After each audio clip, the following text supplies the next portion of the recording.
Doctor मरीज से, लीजिए मैंने आपका दांत निकाल दिया है। मरीज ने पूछा कितनी फीस हुई?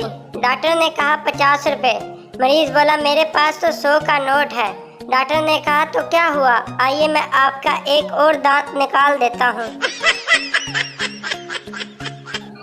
एक तरक्की याफ्ता मुल्क के एक साइंसदान ने तुलबा के इज्तिमा में खिताब करते हुए कहा कि फ़र्ज करो अगर मैं एक ऐसा एटमी हथियार बना दूं जिससे सारी दुनिया पल भर में ख़त्म हो जाए तो क्या होगा। एक कोने से आवाज़ आई, जनाब आपको नोबेल प्राइज़ देने वाला कोई ना रहेगा।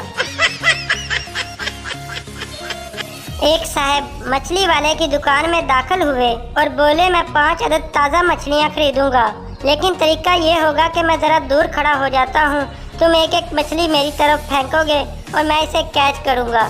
दुकानदार ने परेशान होकर पूछा इतनी दूर की क्या ज़रूरत है। इन साहब ने जवाब दिया दरअसल मुझे झूठ बोलने की आदत नहीं है, मैं घर जाकर बोलना चाहता हूँ कि ये मछलियाँ मैंने पकड़ी हैं। मज़ीद ऐसी फ़नी वीडियोस देखने के लिए हमारा चैनल सब्सक्राइब करें। शुक्रिया।